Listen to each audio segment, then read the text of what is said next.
दोनों हाथों को आकाश की ऊंचाई में प्रदान करके अपने होने का थोड़ा एहसास दिलाइएगा सभा में। चैतन्य चमत्कारी श्री चंदा प्रभु भगवान की, परम शांति विधायक श्री शांतिनाथ भगवान की, चिंतामणि श्री पार्श्वनाथ भगवान की, वर्तमान शासन नायक श्री महावीर भगवान की, 24 तीर्थंकर भगवंतों की, संत श्रोमणी 108 आचार्य गुरुवर श्री विद्यासागर जी महामुनिराज की, पूज्य मुनिवर श्री प्रमाण सागर जी महाराज की, पूज्य मुनिवर श्री अरह सागर जी महाराज की। आइएगा बंधु, पंचकल्याणक प्रतिष्ठा महामहोत्सव का आज पावन पवित्र दिवस, हम सभी लोगों ने गर्व और जन्म कल्याण का उत्सव मनाया। आज वे वैराग्य पथ पर आरूढ़ होकर के तप की ओर प्रस्थान करेंगे, दीक्षा की अभिमुख होंगे और दीक्षा वन में जाकर के आज उनका दीक्षा महोत्सव इसी मंच से आप सभी लोग देखेंगे। उसका कार्यक्रम दोपहर को ठीक 12:30 बजे से यहाँ प्रारंभ होगा। प्रातःकालीन बेला में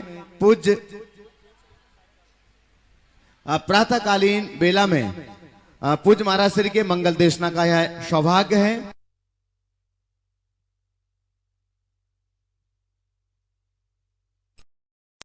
आदिनाथ चैनल और प्रामाणिक ऐप के माध्यम से दोपहर को 12:30 बजे आदिनाथ चैनल पर आज का भी तप कल्याण का कार्यक्रम लाइव प्रारंभ हो जाएगा। हम पूज्य महाराज श्री के पावन चरणारविंद में निवेदन करें, उसके पूर्व आपके लिए बतला दें कि इस वर्ष का पावन मंगल वर्षायोग महाराज श्री का शाश्वत तीर्थराज की पावन धरा सम्मेद शिखर तीर्थराज पर संपन्न होने के लिए जा रहा है और वर्षायोग मंगल कलश स्थापना का मांगलिक कार्यक्रम 17 जुलाई रविवार को दोपहर में संपन्न होगा। जो भी श्रद्धालुगण देश और दुनिया में जिनवाणी चैनल, आदिनाथ चैनल के माध्यम से, प्रामाणिक ऐप के माध्यम से इस कार्यक्रम को लाइव देख रहे हैं, सुन रहे हैं, उन सबसे अनुरोध है कि आप 17 जुलाई रविवार को सम्मेद शिखर तीर्थराज पर पधारें और वर्षायोग मंगल स्थापना के मांगलिक कार्यक्रम में सपरिवार अपनी सहभागिता प्रदान करें। आप अपनी टिकट्स जैसे बनवाएं, आपके आने का जो भी कार्यक्रम है आप गुणायतन कार्यालय में आने की पूर्व सूचना अवश्य दें ताकि आपके आवास आदि की और सारी व्यवस्थाएं संपन्न हो सकें। तो आप अपने आगमन की सूचना गुणायतन कार्यालय में अवश्य प्रदान करिएगा ताकि आपकी सारी व्यवस्थाएं समुचित रूप से हो सके। अगर आप किसी कारणवश नहीं पहुंच पा रहे हैं तो भी आप गुणायतन कार्यालय में संपर्क करके आप अपने परिवार की ओर से वर्षायोग मंगल कलश स्थापना का कलश स्थापित करने का सौभाग्य प्राप्त कर सकते हैं। वहां पर आप संपर्क करें और आप अपनी क्षमता के अनुसार जितने भी आपको क्षमता है उससे बढ़ करके इस वर्ष के वर्षायोग मंगल कलश स्थापना का सौभाग्य प्राप्त करें। बंधुओं, यह विशेष वर्षायोग इस वर्ष संपन्न हो रहा है।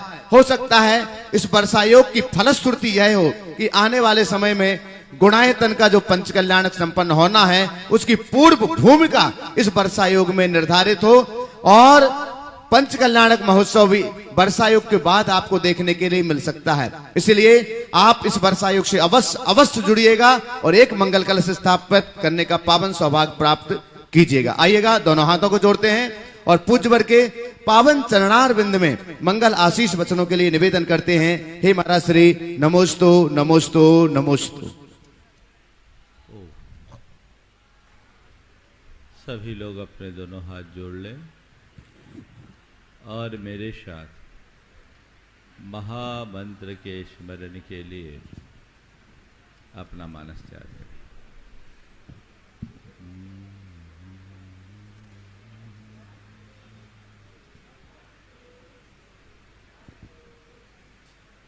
नमो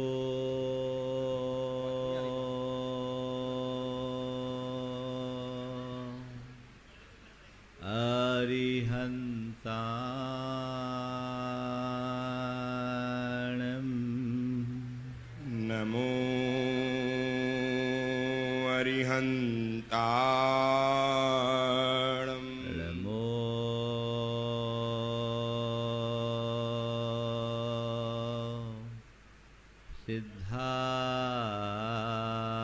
सिद्धाणं, नमो सिद्धाणं, नमो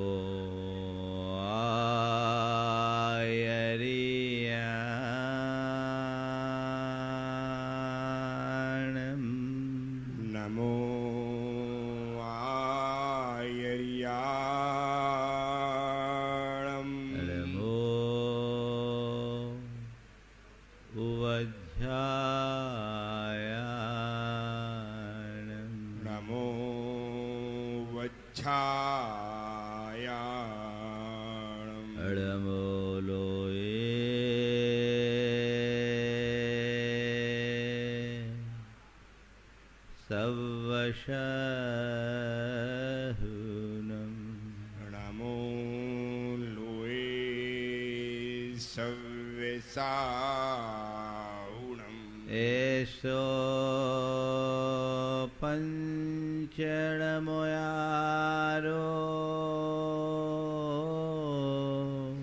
ईशो पंचनमो यारो सवपावपनाशनो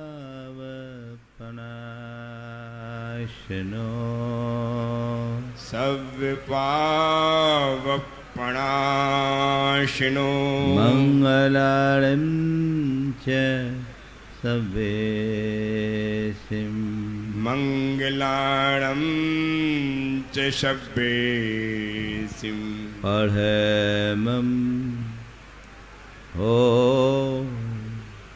मंगलम परमं होय मंगलम। जय बोलो देवादिदेव 1008 श्री भगवान महावीर स्वामी की जय जय जय। अहिंसा परमो धर्म की जय जय जय। परम पूज्य आचार्य गुरुवर श्री विद्यासागर जी महाराज की जय जय जय। परम पूज्य महामना मुनिराज प्रमाण सागर जी महाराज की जय जय जय। परम पूज्य अरय सागर जी महाराज की जय जय जय। आज तप कल्याणक है। आज आप सभी लोग अपनी आंखों से देखेंगे कि भगवान ऋषभदेव जो इस संपूर्ण आर्यावर्त के एक छत्राधिपति सागर तक फैली हुई वसुधा पर जिनका साम्राज्य, ऐसे तीर्थंकर महाप्रभु राज पाठ वैभव परिवार सबका परित्याग करके जंगलों के कंटकाकीन मार्ग को चुनेंगे। सवाल उठता है कि भगवान ऋषभदेव को ऐसी क्या कमी थी जिसके कारण उन्होंने दीक्षा ली। कभी मन में ऐसा सवाल उठा, क्या कमी थी? प्राय लोग अपनी कमियों से प्रभावित होकर धर्मोन्मुखी होते हैं। दुखिया लोग धर्म की शरण अंगीकार करते हैं। पर भगवान ऋषभदेव के जीवन में क्या कमी थी? भगवान ऋषभदेव के जीवन में किस बात का दुख था? कभी इसका विचार किया? हकीकत में देखा जाए तो तुम जिन बातों से दुखी होते हो उनमें से भगवान ऋषभदेव के पास किसी की कमी नहीं थी। सब कुछ था जिसके पीछे तुम परेशान होते हो। लेकिन फिर भी भगवान को वो सब रास नहीं आया। क्यों कर रास नहीं आया? जिसके पीछे दुनिया परेशान है, हैरान है, वह सब चीजें उन्हें अत्यंत सुलभ थी, फिर भी उनने उनका त्याग किया और जंगलों के कंटकाकीर्ण मार्ग को चुना, तपस्या के पथ को अंगीकार किया। आखिर क्यों? कभी मन में सवाल उठा, क्यों ली भगवान ने दीक्षा? पूछो अपने मन से, क्यों ली? किस चीज की कमी थी? क्या बोल रहे? वैराग्य क्यों आया? वैराग्य तो आ गया। वैराग्य आ गया क्यों आया? महाराज कह रहे नीलांजना की मृत्यु को देखकर वैराग्य क्यों आया? समझने की बात केवल इतनी है कि भगवान ऋषभदेव के पास उन बातों की किंचित भी कमी नहीं थी जिनके पीछे तुम परेशान हो, लेकिन उन्हें जो चाहिए था उस चीज की उपलब्धि नहीं थी, इसलिए निकल गए। उन्हें धन, वैभव, परिवार, परिजन, सत्ता, साम्राज्य और शक्ति से सरोकार नहीं था। उन्हें केवल एक ही चीज चाहिए थी, वह है शाश्वत शांति। और वो इस बात का एहसास कर चुके थे कि शाश्वत शांति बाहर नहीं है, भीतर है। और कोई भी व्यक्ति भीतर तभी उतर पाता है जब बाहर का कनेक्शन छूट जाता है। बाहर का कनेक्शन छूट जाता है।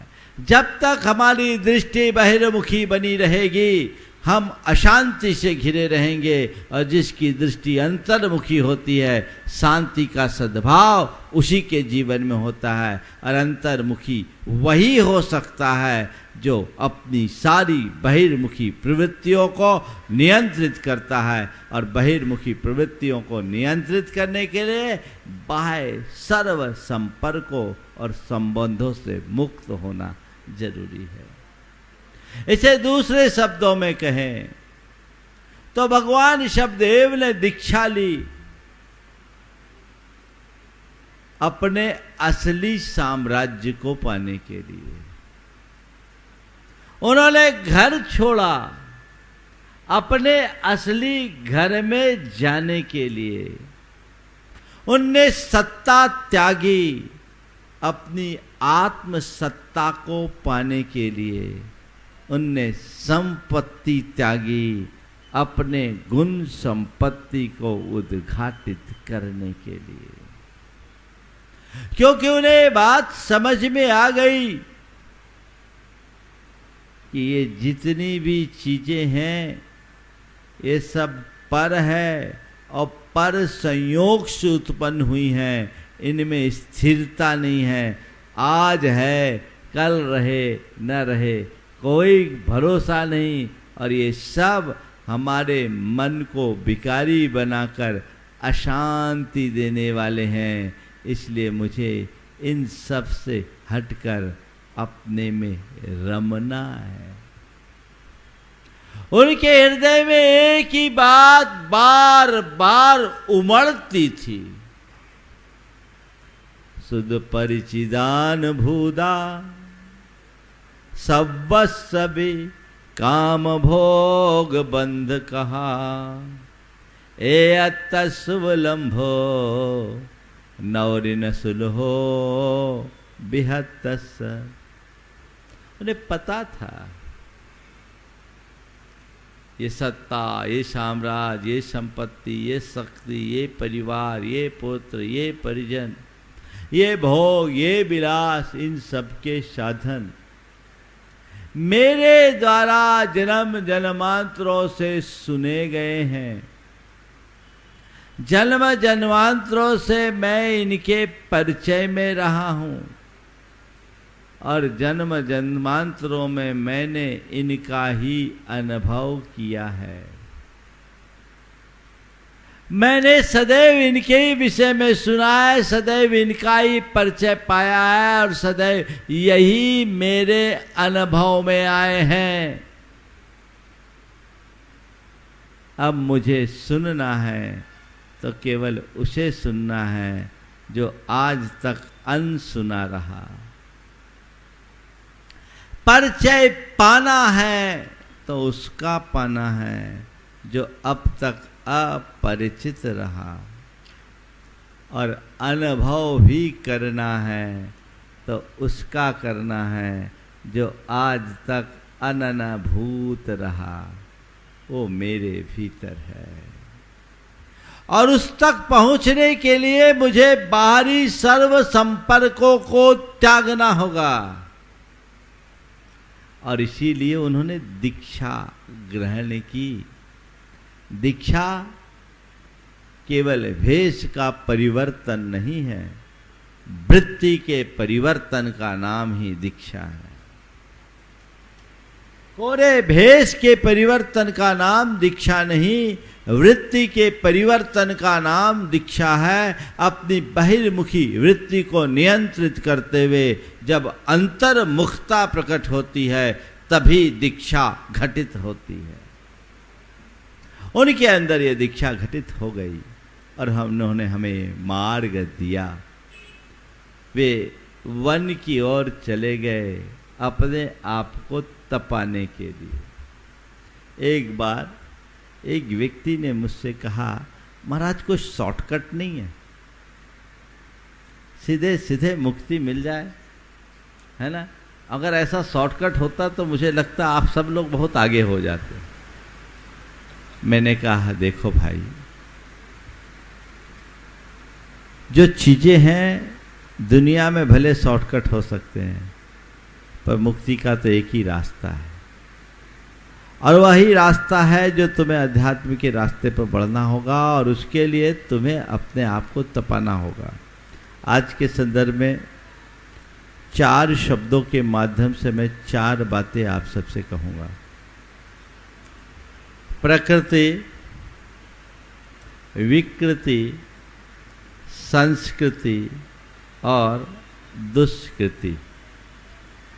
प्रकृति, विकृति, संस्कृति और दुष्कृति चारों के चारों शब्द आप सबके लिए जाने पहचाने हैं, लेकिन इनके माध्यम से मैं कुछ अलग संदेश आप सबको देना चाहता हूँ और जीवन दर्शन का पाठ भी पढ़ाना चाहता हूँ। प्रकृति क्या है? दूध दुहना प्रकृति है। क्या है? दूध दुहना प्रकृति है। दूध का फट जाना विकृति है। दूध से घी निकालना संस्कृति है, और दूध को ढोल देना दुष्कृति है ना? समझ में आ गया? दूध दुहना प्रकृति है, दूध का फट जाना विकृति है, दूध से घी निकालना संस्कृति है, और दूध को यूं ही ढोल देना, फैला देना, बहा देना दुष्कृति है। ये चारों चीजें हमारे जीवन में जुड़ी हुई है। हमारा जो जन्म है ये एक प्रकृति है। दूध है, दूह लिया, बिना दूहे दूध सुरक्षित नहीं रहेगा। दूध को दूहना जरूरी है, नहीं तो गाय को भी तकलीफ होगी। तो प्रकृति के रूप से हमें ये जो दूध मिला है, इसे सुरक्षित नहीं किया तो क्या होगा? विकृति हो जाएगी, दूध फट जाएगा। क्या होगा? दूध फट जाएगा। तो आप लोग क्या करते हैं? दूध को फटने से बचाने के लिए क्या करते हैं? क्या करते हैं? तपाते हैं। क्या करते हैं? दूध को विकृति से बचाने के लिए तपाना पड़ता है, जीवन को विकृति से बचाने के लिए तपना पड़ता है। जब तपोगे तभी तुम अपने आप को विकृति से बचाने में समर्थ हो सकोगे, नहीं तो ये व्यर्थ हो जाएगा। विकृति तो स्वाभाविक रूप से जीवन से जुड़ती है, उसके प्रति जो जागरूक होता है वही अपने जीवन को बचा पाता है, और जो अजागरूक और लापरवाह रहते हैं उनका जीवन विषाक्त हो जाता है। जहां विकृति है वहां बदबू है, जहां विकृति है वहां सड़ांध है। तुम अपने भीतर झांक कर देखो, विकृति तो नहीं है। हम अपनी प्रकृति में रहते तो कोई बात थी, लेकिन हमने अपने प्रकृति को सुरक्षित करने का कभी कोई उपक्रम नहीं किया। नतीजा हमारे अंतर मन में ढेर सारी विकृतियां हावी हो गई, और उन विकृतियों की बदबू और सड़ांध से आज भी हमारा चित्त दूषित हो रहा है, परेशान हो रहा है। हर कोई उस अशांति को भोग रहा है। भोग रहे हो कि नहीं भोग रहे हो? हाँ? तो अब क्या करना है? उस विकृति को दूर करना है, उस विकृति से बचना है। भगवान ने उस प्रकृति को समझा, अपनी असल प्रकृति को समझा, उसे सुरक्षित करने के लिए कि उसमें कोई विकृति ना आ जाए, तप का मार्ग अंगीकार किया। आज भगवान तप धारण करेंगे, आप देखेंगे वो तपस्या का मार्ग अंगीकार करेंगे, क्योंकि विकृति के शोधन का इसके अतिरिक्त और कोई दूसरा माध्यम है ही नहीं। पड़ा पड़ा दूध फट जाता है, पर फटे हुए दूध को भी अगर आपने थोड़ा ढंग से प्रोसेस कर लिया, तपा लिया, तो उससे भी कुछ सार निकल सकता है। निकल सकता है कि नहीं? हाँ, कुछ नहीं है तो छेना ही काम में आ सकता है। तो ये विकृति है तुम्हारे भीतर, इसे तपाओ, जिससे तुम अपने जीवन को, अपनी चेतना को चमत्कृत कर सको। जो मनुष्य धन वैभव के मोह में उलझता है, जो मनुष्य भोग विलासता में मग्न हो जाता है, वह अपनी चेतना का पतन करता है, उसकी चेतना कलंकित होती है। लेकिन जो अपने आत्मा के गुण वैभव को पहचान कर त्याग और तप के रास्ते को अंगीकार करता है, उसकी चेतना चमत्कृत होती है। अपने अंतर मन में भरी हुई विकृतियों को पहचानो और उनके शोधन का सुलक्ष्य बनाओ। यही सच्चा धर्माचरण है, या यही धर्म पुरुषार्थ है। तपो, अपने आप को तपाओ। जब तपस्या की बात आती है तो हाथ पांव ढीले से पड़ने लगते हैं, है ना? अरे महाराज जी, कहाँ हम लोग तपस्या कर सकते हैं, हमसे तो होता ही नहीं है ना? चलिए मैं आपसे दूसरे प्रकार की तपस्या की बात करता हूँ। भगवान की तरह आपको जंगल में जाने की प्रेरणा नहीं देता, भगवान की तरह दीक्षा लेने की बात भी आपसे नहीं करता, भगवान की तरह व्रत उपवास करने की बात भी आपसे नहीं करता। आपसे बड़ी सरल सी तपस्या करने की बात करता हूँ। ऐसी तपस्या हमारे 3 स्तर की तपस्या है: शारीरिक तप, मानसिक तप और वाचिक तप। शरीर के स्तर पर, वचनों के स्तर पर और मन के स्तर पर अगर तप करने में प्रवृत्त हो जाए तो जीवन का कायाकल्प हो सकता है।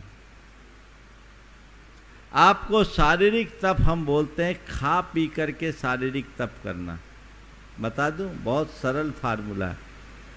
खा पी कर उपवास करने की कला बता रहा हूं। करना चाहोगे? बड़ी सुंदर स्कीम बता रहा हूं।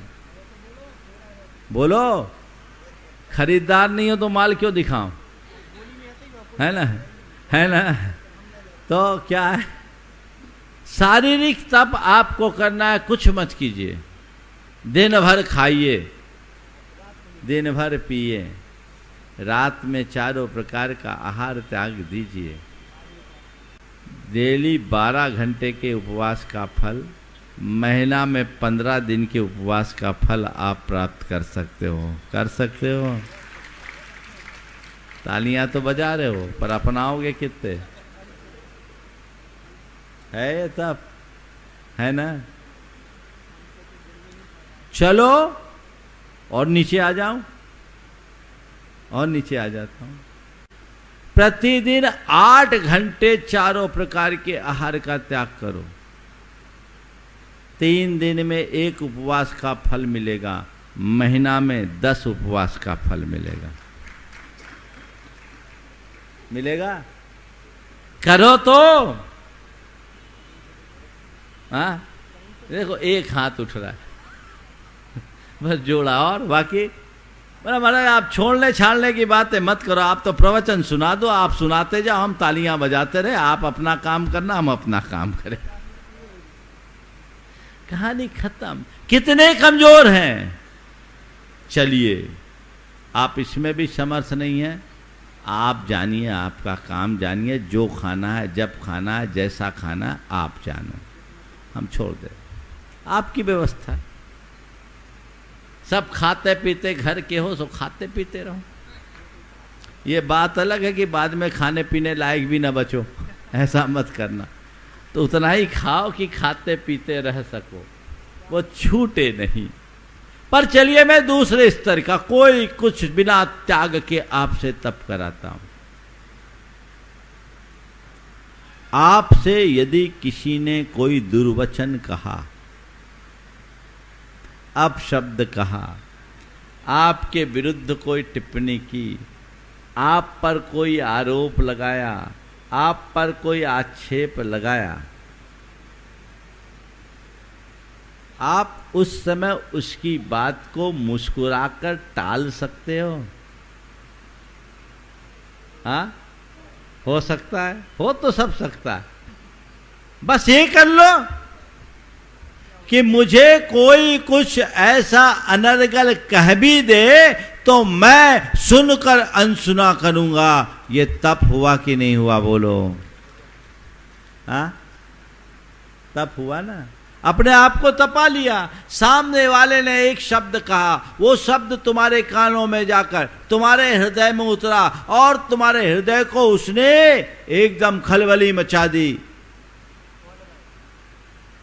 अंदर से खोल गए, क्षुब्ध हो गए। ये क्या है? ये विकृति है। तो विकृति उत्पन्न ना हो तो अपने आप को तपा दो। ऐसे वचनों को एंट्री ही मत दो जो तुम्हें असहज कर दे। इसी का नाम तो तप है। बोलो, घर बैठे तप, इसमें कुछ लगना है? न रुपया, न पैसा, न त्याग, न और कुछ। कठिन है।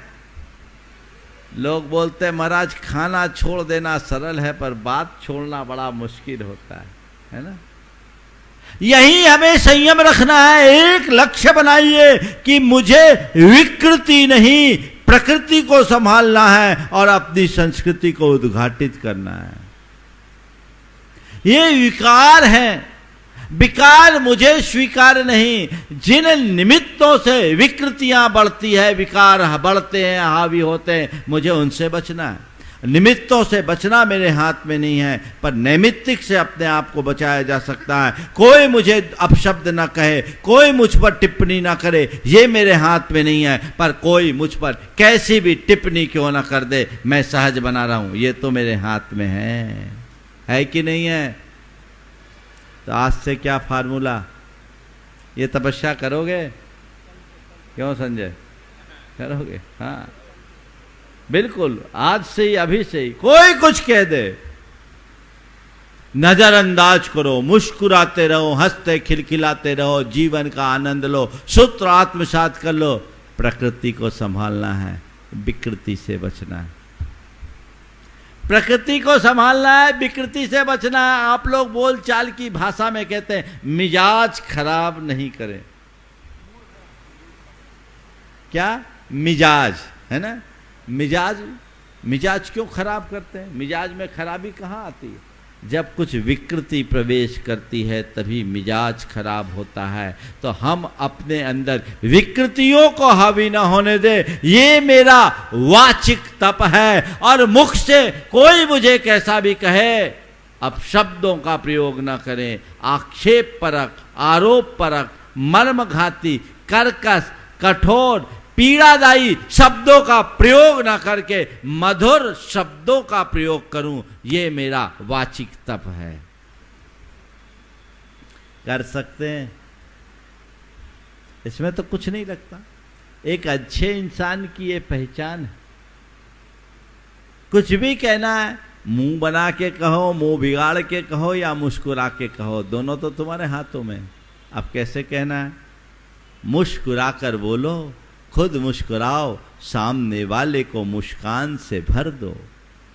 मुंह बना करके बोलोगे तो क्या होगा? तुम्हारा भी मुंह बनेगा, सामने वाले का भी मुंह बनेगा, दोनों के चेहरे की प्रकृति बदल जाएगी, विकृति आ जाएगी। देखिए, मुख की प्रकृति क्या है? सहज मुस्कान। और विकृति क्या है? गाल फुला लो, विकृति हो गई। क्या मुंह फुलाए बैठे, है ना? तो वो प्रकृति से पल में विकृति आ जाती है। जब मनुष्य चीजों से प्रभावित होता है, उसकी दृष्टि विकृति की तरफ चली जाती है। हमें वहां अपने आप को बचाना, उस तरफ से मोड़ना है, तब अपने जीवन को आगे बढ़ा पाएंगे। जितनी विकृतियां तुम में हावी होगी, उतना जीवन दुखी होगा, और जैसे जैसे विकृतियों से मुक्त होगे, तुम्हारा जीवन उतना सुखी होगा। एक जगह भगवान की भक्ति हो रही थी, और भक्ति में ज़्यादा कोई वाद्य यंत्र नहीं थे, बांसुरी पर ढोलक की संगत दी जा रही थी। बांसुरी पर ढोलक की संगत दी जा रही थी। अचानक ढोलक ने बांसुरी से कहा, अरे बहन देखो तो लोगों का एक ऐसा पक्षपात, तू काली खलूठी, तुझ में 7-7 छेद, फिर भी जो आता है तुझे अपने ओठों से लगाता।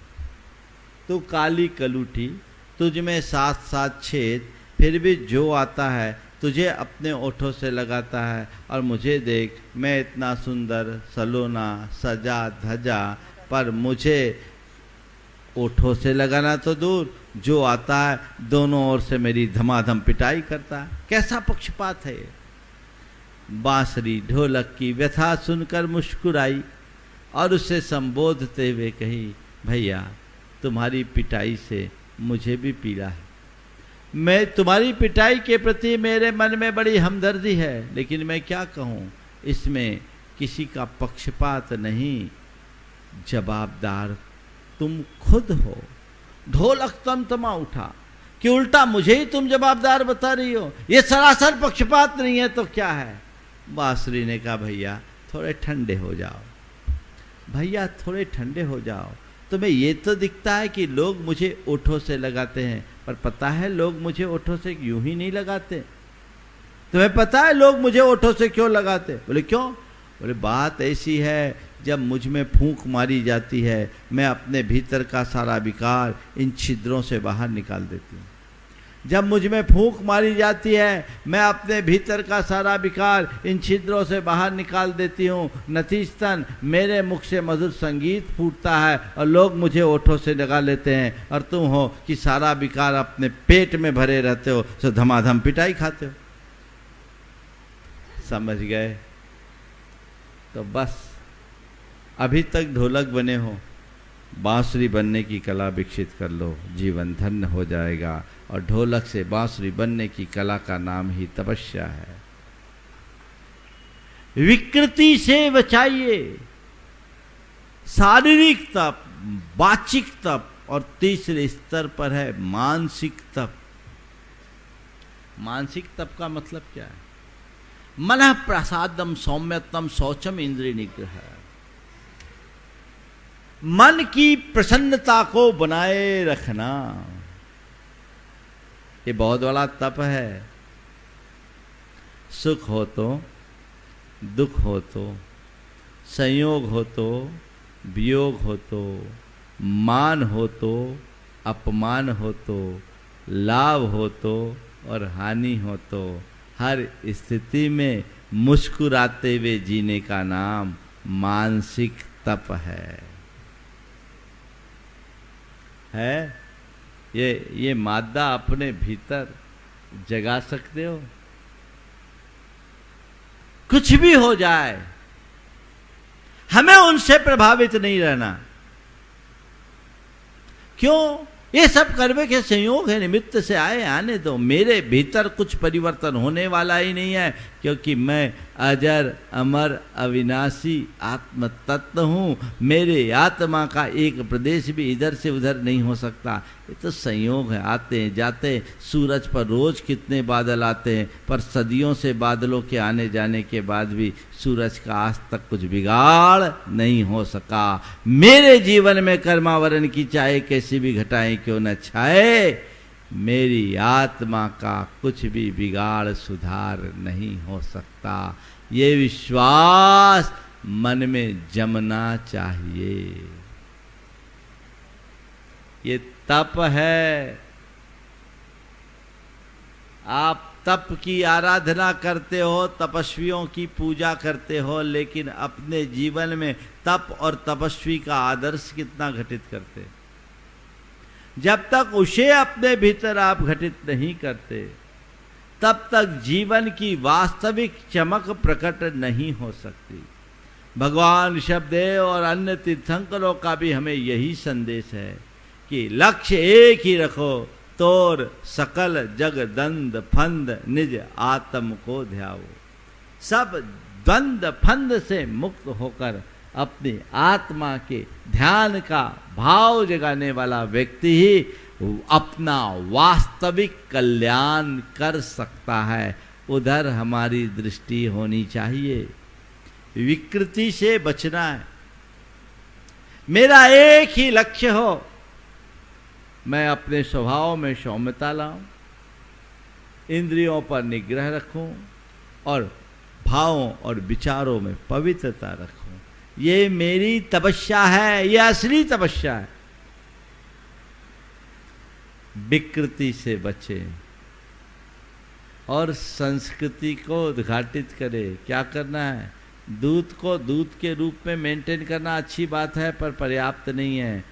दूध को दूध के रूप में ज़्यादा दिन तक मेंटेन भी नहीं रखा जा सकता। क्या करो? दूध से घी बना लो, जो उसका शुद्ध स्वरूप है। भगवान ने अपनी विकृतियों से बचने के लिए संस्कृति को उद्घाटित करने का मार्ग अंगीकार किया और घर परिवार राजपाट वैभव सबको त्याग कर वन की ओर प्रस्थान कर दिया। वन की ओर प्रस्थान कर दिया। वो तपस्या का मार्ग अंगीकार करके अपने जीवन को आगे बढ़ा लिए। उनका ही संदेश हम सबके लिए है कि अगर अपनी अंतश्चेतना को जगाना चाहते हो तो ये करो। और दूध को घी बनाने के लिए तपाना पड़ेगा, और तपाने के लिए भी क्या करना पड़ेगा? दूध को तपाने के लिए पहले बर्तन को तपाना पड़ता है। बिना बर्तन में के रखे दूध तपाए क्या? बर्तन पहले तपता है, दूध बाद में। इसलिए अपनी अंतरात्मा के अंतर मंथन के लिए व्यक्ति को शारीरिक रूप से भी तपना पड़ता है, और शरीर पहले तपता है, आत्मा बाद में। तपाने का मूल प्रयोजन आत्मा है। आत्मा को तपाना है, शरीर को नहीं तपाना। पर बिना बर्तन के दूध को तपाए कैसे? तो बर्तन के बिना दूध नहीं तपाते। दूध को तपाने के लिए बर्तन को तपाना जरूरी है, पर खाली बर्तन को तपाना भी नासमझी है। हम क्या कर रहे हैं देखें। दूध को विकृति से बचाना है तो तपने और तपाने के लिए तैयार हो जाइए। और धर्म कर रहे हो तो उसका एकमात्र लक्ष्य रखिए कि हमें अपनी अंतरात्मा को तपा करके रखना है और अपने जीवन को आगे बढ़ाना है। ऐसे ही हम तपते चले, आगे बढ़ते चले तो हमारे जीवन का उत्कर्ष होगा। हमारा इतना उच्च आदर्श है और हम कर क्या रहे हैं? हम प्रकृति का ध्यान नहीं रख रहे हैं, विकृति में जी रहे हैं। संस्कृति का तो पता ही नहीं, इसीलिए संस्कारों की होली जल रही है। और कर क्या रहे हैं? दुष्कृति कर रहे हैं। इस नरभाव को पाकर जिसने अपने आत्म कल्याण का रास्ता अंगीकार किया, सच्चे अर्थों में उसका ही मनुष्य होना सार्थक है। और नरभाव पाकर जो विषय कषायों में अपने जीवन को व्यर्थ बर्बाद कर दिया, वो दुष्कृति में जी रहा है। ये एक बहुत बड़ा अपराध है उसके जीवन के साथ। इतना दुर्लभ मानव जीवन पाकर के भी जो अपने कल्याण के रास्ते को अंगीकार नहीं करता, उससे बड़ा अभागा इस संसार में और कोई दूसरा नहीं है। ये एक अपराध है स्वयं के प्रति, घोर अपराध। इसलिए इसके लिए दुष्कृति की संज्ञा दी गई है। संत कहते हैं इत्यति दुर्लभ रूपाम बोधिम लब्ध्वा यदि प्रमादी स्यात् संसति भीमारण्ये भ्रमति वराको नरह सुचिरम। इस दुर्लभ नर जन्म को पाकर के भी जो मनुष्य अगर प्रमाद में खो जाता है, आलस में खो जाता है और विषयों में ही मुग्ध रह करके अपने जीवन को बर्बाद करता है, वह घोर संसार की इस भयानक वन में भटकने के लिए अभिशप्त हो जाता है। मेरे भव की पीड़ा मिटे, मेरी भव की भटकन मिट जाए और मैं अपने जीवन का पथ प्रशस्त कर सकूं, ये हमारा लक्ष्य होना चाहिए। तब कल्याणक के दिन में सार संक्षेप में मैं ही इन्हीं 4 बातों के साथ आज अपनी वाणी को विराम दे रहा हूँ। प्रकृति को पहचान कर विकृति से बचाइए और अपने अंदर की संस्कारों को जगाकर संस्कृति को उद्घाटित करें। जीवन में अब तक मैंने अनंत जन्मों में केवल और केवल दुष्कृति की है, अब दुष्कृति से मुक्त होकर सत्कृति करूं, जिससे संस्कृति को उद्घाटित करा जा सके। इस भाव के साथ यहीं पर विराम। बोलिए परम पूज्य आचार्य गुरुवर श्री विद्यासागर जी महाराज। बोले परम पूज्य मुनि श्री प्रमाण सागर जी महाराज की। बोले परम पूज्य मुनि श्री अरहत सागर जी महाराज की। इस कार्यक्रम के पुण्यार्जक थे माता पिता स्वर्गीय श्रीमती जड़ावेल लाधानी, स्वर्गीय श्री नरभेराम गोपाल जी लाधानी, भाई भाभी जी स्वर्गीय श्री प्रफुल्ल चंद्र नरभेराम लाधानी, स्वर्गीय श्रीमती हंसा प्रफुल्ल चंद्र लाधानी की स्मृति में श्री भूपेंद्र लाधानी, श्रीमती शोभना वेल लाधानी, पुत्र पुत्रवधू श्री अतुल लाधानी, श्रीमती शीतल लाधानी, भतीजा भतीजा वधू श्री नरेश लाधानी, श्रीमती पूजा लाधानी, पौत्र केवल लाधानी, निहाल लाधानी, पौत्री वंदना लाधानी एवं समस्त लाधानी परिवार, बक्सरा, गुजरात।